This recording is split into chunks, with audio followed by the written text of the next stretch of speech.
Si demain tu marches dans la rue et tu tombes sur un billet de 500 par terre, là tu te sens comme le roi du monde, mais tu regardes d'un peu plus près et tu vois qu'il y a une énorme crotte de chien dessus.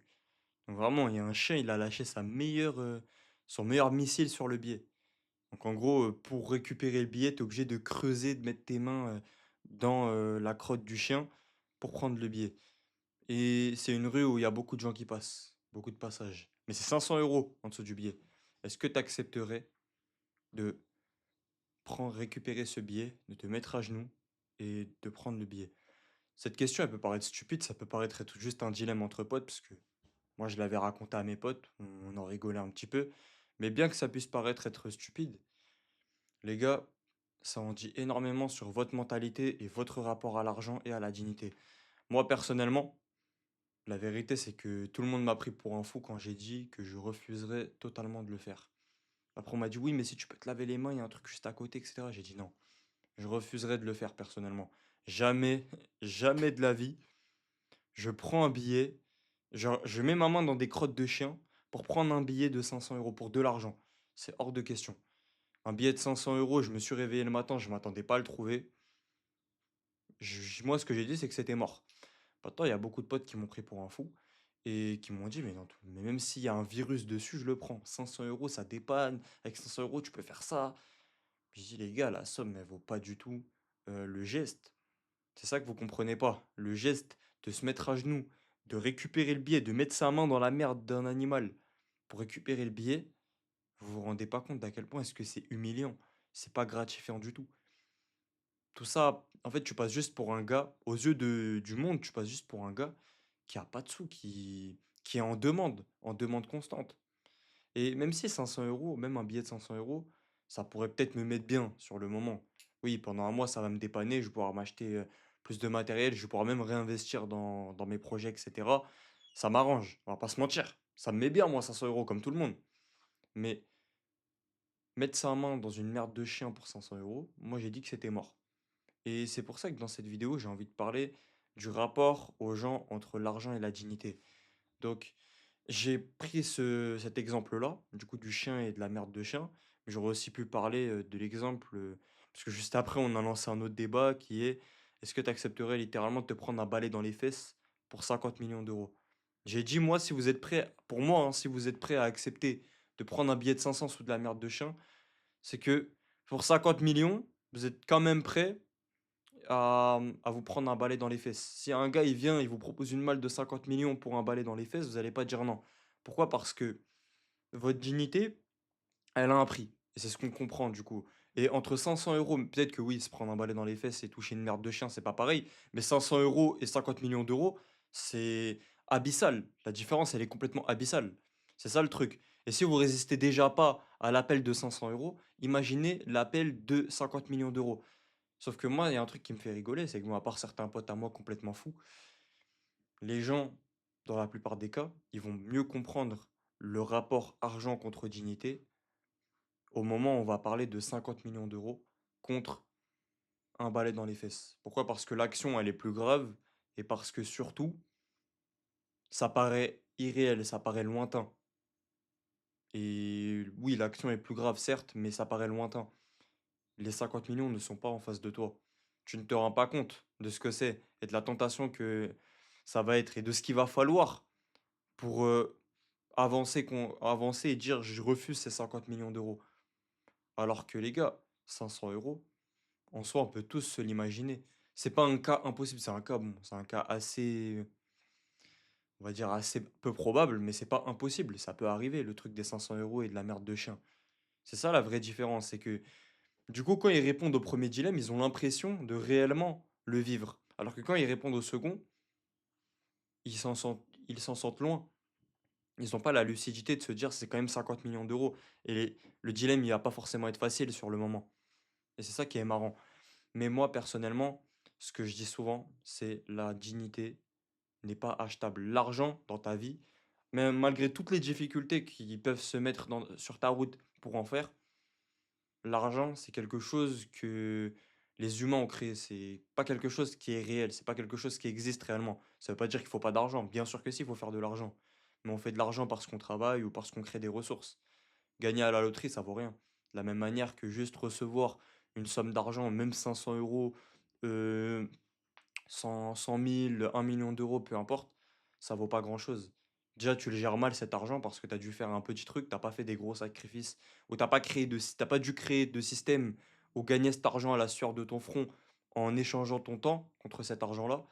Tu as juste dû, on va dire, faire quelque chose de dégradant ou d'humiliant ou bien sinon tu as, on va dire, gagné par chance. Tu as juste acheté un ticket de loterie, vu que comme par hasard le numéro il était bon, puis ensuite tu es retourné, prendre, ton billet et ton billet gagnant qui valait plusieurs millions d'euros. Mais en soi, l'argent que t'as pas acquis à la sueur de ton front ou par la création de systèmes qui, t'ont coûté du coup la sueur de ton front, parce que c'est pas facile de créer des systèmes, ça demande de la réflexion, de l'énergie et cetera. Si c'est pas dans ces 2 catégories, si c'est pas une de ces 2 choses-là qui t'ont permis de faire de l'argent, en règle générale, dans 99 des cas, cet argent-là, tu vas mal le gérer. Tu vas te dire quoi? Tu vas te dire: «Ah mais j'ai trouvé, 500 € par terre, sous de la merde de chien, donc vas-y, je peux m'acheter ces chaussures-là, c'est que 200 €. Ah mais vas-y, je peux aller au resto, j'ai trouvé 500 €, de toute façon, ça y est, mon mois, il est sauvé». Puisque tu l'as pas gagné de la même manière cet argent-là. Tu conscientises pas ce que c'est. Tout simplement les gars, ça a pas la même valeur si tu le fais toi-même et si tu le gagnes dignement que si tu le gagnes indignement. C'est pour ça qu'aujourd'hui, on a de plus en plus de gens dans cette nouvelle génération qui sont prêts à faire des choses, mais complètement folles pour de l'argent, à complètement s'insulter eux-mêmes, dégrader leur honneur, se détruire, s'auto-détruire pour de l'argent, que ce soit les scammers. Je dis pas que être un scammer, c'est pas bien moralement, ça se fait pas, c'est pas gentil envers les gens qui se font scammer. Ils sont cons eux aussi, on va pas se mentir, mais être un scammer, c'est surtout pour toi. Tu te dis quand même que toi, tu as donné ta parole, que tu allais donner quelque chose ou que tu allais vendre quelque chose qui va apporter de la valeur. Tu as donné ta parole que tu allais offrir cette valeur-là. Et tout ce que tu as fait au final, c'est lui prendre. L'homme, un homme ne doit jamais être dans la mentalité de je dois prendre. Il doit toujours être dans une mentalité de je dois être moi-même un centre de gravité, je dois être moi-même nécessaire à, au bon fonctionnement du reste de mon groupe, de ceux qui me suivent. Je dois être ce centre de gravité-là. C'est ça la mentalité qu'il te faut. Et le problème, c'est que être un scammer, c'est pas du tout être ce centre de gravité-là. Demain, tu meurs, les gens, ils économisent juste de l'argent. Et bon, peut-être qu'ils vont pas rêver, mais dans tous les cas, mieux vaut ne pas rêver du tout, plutôt que rêver et se faire briser ses rêves en l'espace de quelques secondes. Non, les gars, on parle des scammers, mais les femmes qui vendent leur corps sur OnlyFans, c'est encore pire. Déjà, pour un homme, c'est chaud. Pour un homme, sacrifier sa dignité pour de l'argent, il y a rien de pire. Et pour une femme, alors que l'argent en soi, pour une femme, qu'une femme dispose, elle peut, comment dire, elle peut en faire tellement facilement, autrement. On va dire que tu as un avantage déjà dans tout, dans tous les domaines. Création de contenu, tu as un avantage. Après, bon, si tu veux devenir businesswoman ou vraiment avoir une tête crédible devant les gens, c'est un peu plus compliqué. Mais dans ce qui est création de contenu, on voit bien sur TikTok, sur YouTube, sur Instagram, il te suffit d'avoir une bonne personnalité. Déjà, les meufs qui percent, généralement, elles sont tellement... Bon, on va pas parler de toutes les meufs, mais il y en a beaucoup qui percent sans rien apporter, sans aucune profondeur. Mais si tu es une femme, tu as de la profondeur. Mais tu vas percer à vitesse grand V. Vous vous en rendez pas compte, les gars. Vous vous en rendez pas compte du potentiel qu'une femme, elle a. Et elle préfère juste vendre son corps sur OnlyFans. Elle préfère poster des vidéos d'elle où elle est en train de se ridiculiser devant une caméra. Aujourd'hui, on voit des choses sur les réseaux sociaux, les gars, c'est effrayant. C'est vraiment effrayant. Et moi, ce que je me demande, c'est comment est-ce que devant ton père, tu peux assumer ça? Malgré tout l'argent que tu peux te faire. Bon, après, c'est bon. Si ton père n'est pas respectable, c'est autre chose. Mais généralement, avec tout l'argent que tu peux te faire, comment tu peux te regarder toi-même? On parle des parents, on parle de la famille, etc. Mais on s'en tape à la limite. Vous savez, des fois, les gens, hmm, nous traditionnellement, parce qu'on vient de familles, on va dire respectables, que tu viennes d'une famille respectable ou non, bah souvent tu vas avoir l'impression, quand tu viens d'une famille respectable, que ton père, c'est. En fait, tu imagines la façon dont on voit ton père et tu penses que ton père, c'est le père, de tout le monde, alors que pas forcément. Des fois, il y a des gens, leurs pères, ils sont pas respectables, donc ça sert à rien de leur dire: «Ouais, imagine ton père, il check la vidéo et cetera». Ça se trouve, son père, c'est un bouffon, il boit de l'alcool toute la journée, il regarde des matchs de foot. Tu sais pas, mais par contre, moi, tout ce que tu sais, c'est une chose, c'est que comment est-ce que tu peux accepter que le reste du monde te voit comme une tempe, te voit comme une meuf qui est capable de tout sacrifier, de de montrer ses fesses comme ça sur les réseaux, juste pour de l'argent. Même malgré toutes les sommes du monde, comment tu peux faire ça? Tout cet argent, il va te servir à quoi après ta mort? Concrètement. Il va te servir à quoi? En fait, comment est-ce qu'on se souviendra de toi? Pour que ça parle à tout le monde. Comment est-ce qu'on se souviendra de toi? On se souviendra de toi comme une timpe. Et toi, ça te fait ni chaud ni froid. T'es une menteuse. Moi, je te crois pas. Si tu me dis ça te fait ni chaud ni froid, t'es une menteuse. Moi, personnellement, je pense sincèrement que dans tous les cas, on peut pas être indifférent à la manière dont on se souviendra de nous plus tard et à l'exemple qu'on donne autour de nous. Parce que c'est existentiel. Peut-être que de manière matérielle, tu es une génie. Tu vends quelque chose qui se monétise, tu vends quelque chose qui est grand. Peut-être que sur le court terme, en termes de confort, tu vas avoir une vie luxueuse. Au spa, en plus, tu sauras que beaucoup d'hommes te désirent. Bon, on va dire que tu auras une vie luxueuse, mais existentiellement, ta vie, elle pue la merde. C'est ça qu'il faut se dire. C'est ça.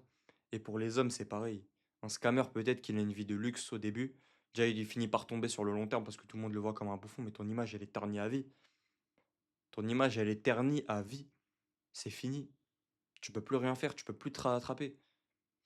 C'est terminé. C'est pour ça que, en tant que scammer, tu dois vraiment te remettre en question. Si vraiment toi, bon, une fois que tu es scammer et que ton image elle est niquée. Mais toi, pour le moment, qui pense à faire du scam, parce que je sais que c'est très difficile économiquement de faire de l'argent en France surtout. Je sais que c'est dur, je sais qu'on t'a promis mondes et merveilles sur les réseaux sociaux, mais que au final, tu te retrouves face à la réalité par rapport à Instagram et tu te dis: «Wesh, c'est une dinguerie», que tu as envie de scammer, tu as envie de faire du sale aux gens. Mais mec, remets-toi en question sincèrement. C'est pas en scammant que tu vas vraiment sortir de cette merde. Tu vas juste t'en sortir temporairement. Tu vas avoir un petit luxe temporaire, puis tu vas vite retomber là, encore plus bas que là où tu étais. Parce que avant ton image, elle était pas encore ternie. Là, en plus d'une image ternie, quelques 5, 10 ans après, 15 ans après, tu auras plus rien. Tu auras plus de rentrée d'argent. Tu seras obligé de te reprendre un taf comme tout le monde. Ça, c'est la réalité du terrain, les gars. Donc, ne soyez pas cons. Oubliez pas que votre image, votre dignité et la façon dont vous vous estimez vous-même, dont vous vous regardez et dont le monde entier vous regarde, ça vaut beaucoup plus que combien d'argent vous avez sur votre compte en banque. Combien d'euros vous avez sur votre compte en banque. Les euros, demain, tout le monde, il peut y avoir un crash économique, tout le monde arrête de commercer en euros. Je sais pas, admettons, ça retombe sur le franc, même si bon, je pense pas que ça arrivera, mais ça retombe sur le franc. T'es dans la merde. Tous tes euros, tous tes sacrifices de ta dignité, tous les sacrifices que t'as fait, ils auront servi à rien. T'as niqué quelque chose que tu pourras plus jamais retrouver pour rien. Pourquoi? Parce que si on commerce plus en euros, bah, tout l'argent que tu as sur ton compte en banque ou en espèces, ça vaut plus rien. C'est juste un concept humain, c'est un indice de confiance, les gars. C'est ce qu'il faut vous dire. Alors que votre dignité, que vous soyez au Mali, que vous soyez en France, que vous soyez aux États-Unis, que vous soyez en Chine, que vous soyez au Japon, les gars, votre dignité, le concept, il est présent partout. Il existe dans toutes les civilisations. Dans le Nouveau Monde, il existait il y a 100 ans, il existera dans 500 ans. C'est un concept qui existera tant que l'humanité existera. La dignité, c'est la chose la plus importante. Parce que ça change complètement la façon dont vous vous percevez vous-même. Ça change complètement la façon dont le monde vous perçoit. Et ça change du coup le traitement que vous vous accordez à vous-même, que la confiance que vous vous donnez, et même du coup le traitement que les autres vous donneront.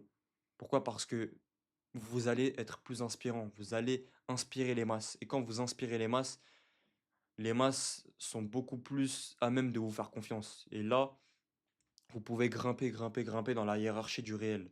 Mais ne vous laissez pas, on va dire, berner par l'argent. Bon, sur le débat, 500 euros contre merde de chien, c'est un petit truc. 500 euros, c'est pas une somme énorme qui change la vie. Et mettre sa main dans une merde de chien, c'est pas un truc qui va te tuer non plus. Mais c'est dans les micros actions du quotidien que souvent les gens perdent leur dignité. Parce que des opportunités de gagner 50 millions d'euros, on n'en a pas. Même en échange de notre dignité, la plupart des humains, on n'en a pas. La masse n'en a pas. Par contre, des micro-moments où tu niques ta dignité, pour des petites choses, il y en a plein. Comme par exemple, le fait de venir en soirée au lieu d'aller t'entraîner le soir. Tu passes pour un gars plus cool au niveau de ton entourage, mais dans ta façon dont tu te perçois, Il y a tout qui change. Ou sinon, pour, un gain immédiat, par exemple, une personne, elle te dit: je te passe 500 je te passe 50 € et en échange, tu me fais ça». Ou une promotion sinon qui est, dérisoire. Tu dois faire 2 fois plus, tu dois te donner 2 fois plus dans le régime de ton entreprise, mais en échange, tu as une prime genre de 100-200 € sur ton salaire tous les mois. Mais tu dois faire des choses auxquelles que tu n'adhères pas du tout. Que ce soit bosser beaucoup plus, avoir des heures supplémentaires, qui peuvent être imposées et cetera, des conditions, mais que tu n'accepterais pas. Même par principe, tu ne veux pas accepter. Bah, quand par principe, ça ta phrase elle commence par principe, écoute-toi. C'est que s'il y a une phrase intérieure où il y a une partie de toi qui te dit: «Par principe, faut pas faire ça», écoute-toi. Parce que le par principe, c'est la chose la plus importante dont tu disposes. Sur ce les gars, c'était Bigas. J'espère vous avoir apporté un maximum de clarté et je vous souhaite une bonne fin de journée. Restez digne, c'est le plus important dans la vie d'un homme.